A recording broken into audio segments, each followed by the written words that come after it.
जहानाबाद जिला अतिथि गृह परिसर में माननीय कोयला एवं खान राज्य मंत्री भारत सरकार के सतीश चंद्र दुबे जी का भव्य एवं आत्मीय स्वागत किया गया।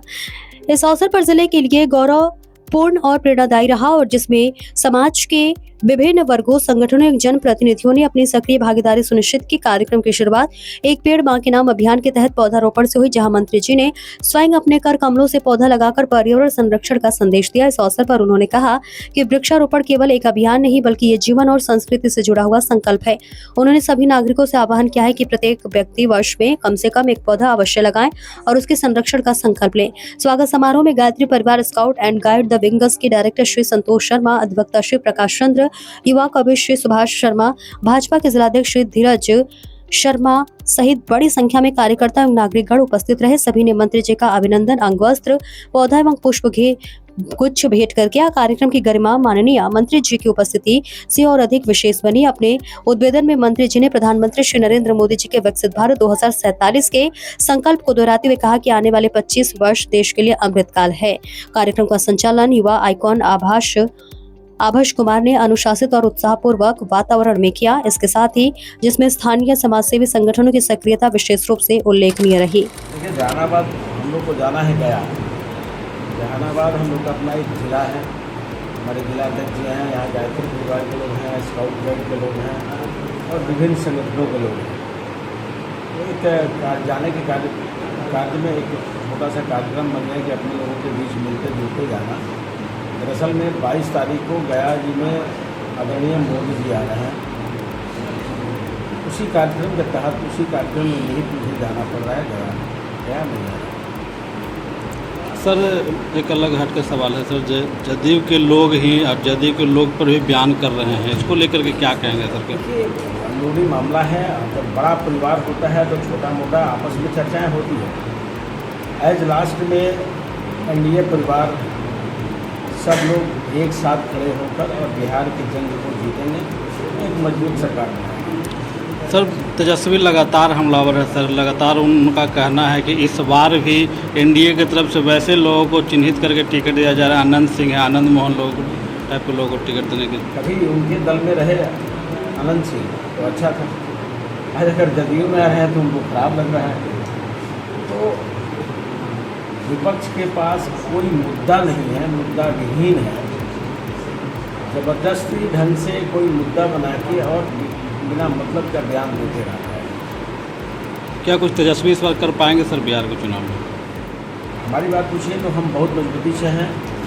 उनके परिवार को, उनके दल को 1990 से लेकर 2005 तक बिहार की जनता बहुत सुनहरा अवसर दिया था, लेकिन उस सौभाग्य को उन्होंने दुर्भाग्य में उनके परिवार के लोग, उनके दल के लोग पहुंचाने का काम किया। बिहार पुनः फिर उस दुनिया में वापस नहीं होना चाहती है। बिहार की जनता एनडीए गठबंधन पर भरोसा करती है, नीतीश कुमार जी के नेतृत्व में भरोसा करती है, सम्राट चौधरी के नेतृत्व में भरोसा करती है, आदरणीय मोदी जी के नेतृत्व पर भरोसा करती है और एक मजबूत सरकार बिहार में बनेगी जो विकसित बिहार की सपना, विकसित भारत की सपना सजा के आज चल रहा है। सर, एक सवाल ये है, मतदाता पुनरीक्षण के बहाने विपक्ष लगातार हमलावर है कि वोट चोरी की प्रयास। देखिए, लोकतंत्र है, लोकतंत्र में विरोध करने का सबका अधिकार है।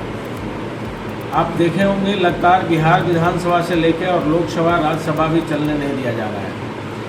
आम पब्लिक की गाड़ी कमाई को सदन चला के आम जनता के हित में काम किया जाता है, लेकिन लोकतंत्र के सबसे बड़ा मंदिर पर उनको भरोसा नहीं है, सुप्रीम कोर्ट पर उनको भरोसा नहीं है, उनको चुनाव आयोग पर भरोसा नहीं है, उनको बिहार के मतदाता पर भरोसा नहीं है।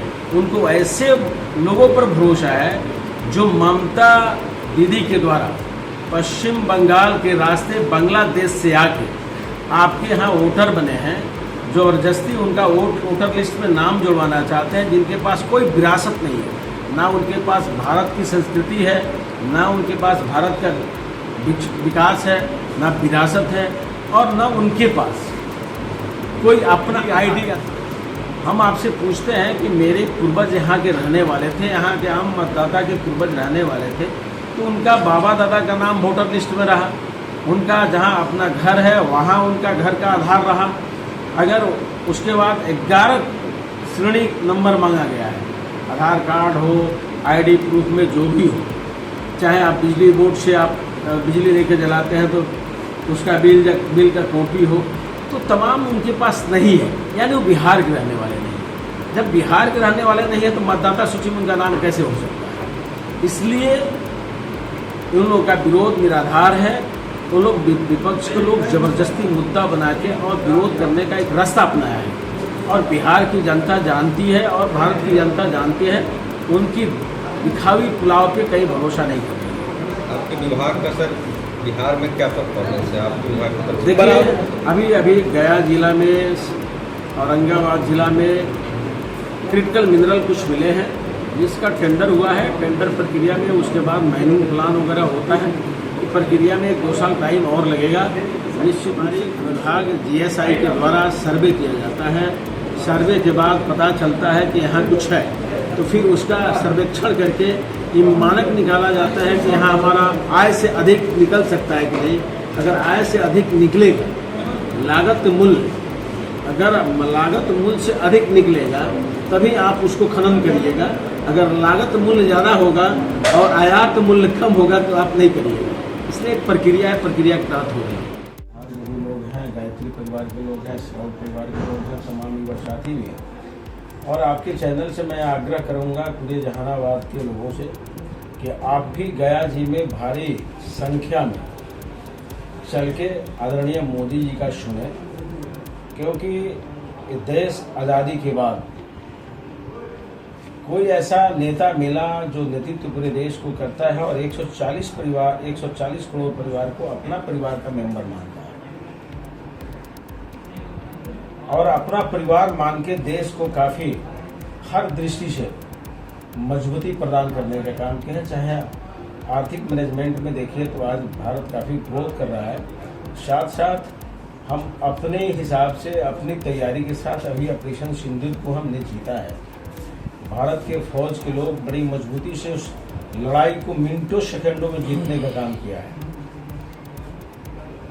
चाहे वो सर्जिकल स्ट्राइक हो, चाहे एयर स्ट्राइक हो, चाहे ऑपरेशन सिंदूर हो, चाहे अर्थ का मैनेजमेंट हो, चाहे NH का हो, चाहे रेलवे का हो, चाहे आप कृषि विभाग में चले जाइए, या गरीबी रेखा से 70 लोग बाहर निकले हैं भारत के लोग।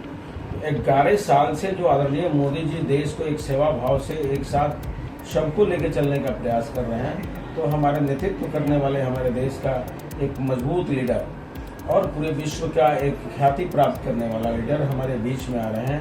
हम आप सब लोगों के चैनल के माध्यम से आग्रह करेंगे पूरे जहानाबाद वासियों से कि आप भी अपने नेता को सुनने के लिए निश्चित रूप से भारी संख्या में चलें और निश्चित रूप से सुनें। जम्मू के राजा सांसद हैं 17 साल में फिर से भारत खुला हो जाएगा, पाकिस्तान और नेपाल और श्रीलंका से भी बढ़ता हालात। देखिए, जो हमेशा नकारात्मक पॉलिटिक्स किया है तो निश्चित रूप से नकारात्मक ही बयान देगा। जो सकारात्मक सोच के साथ आगे बढ़ता है वो सकारात्मक ही बयान देगा। तो RJD ND गठबंधन के लोग आज केवल नकारात्मक बयान दे रहे हैं, सकारात्मक बयान उनके पास नहीं है। मुद्दा विहीन लोग हैं, तरह तरह की योजना बना के पब्लिक को दिग्भ्रमित करने का काम कर रहे हैं। लेकिन बिहार की जनता, भारत की जनता कहीं दिग्भ्रमित होने नहीं जा रही है। आने वाले दिनों में बहुत मजबूती से 17 साल उन्होंने बताया है, हम कह रहे हैं कि 2047 विश्व का सबसे शक्तिशाली देश भारत है। राहुल गांधी का से मतदाता राहुल जी देखिए, पूरे विश्व में कि अब देख रहे हैं सोशल मीडिया पे चल रहा है, किसी को सत्ता पाने के बाद सत्ता में मदचूर हो गया है और किसी को सत्ता नहीं मिलने पर संतुलन खो दिया है। तो दिमागी संतुलन खोने वाले राहुल गांधी हैं। मतदाता अधिकार किस विषय में हम आपसे पूछते हैं कि भारत का मूल निवासी अगर है तो उसके पूर्वज लोग वोटर ID के वोटर दिए हैं, वोटर कार्ड में उनका नाम है, वोटर लिस्ट में नाम है, उनके पास अपना रहने का जो घर है उसका दस्तावेज है, उनके पास आईडी प्रूफ है, कोई ना कोई 11 जो प्रक्रियाएं हैं उसमें सब कुछ उनके पास कोई ना कोई होगा।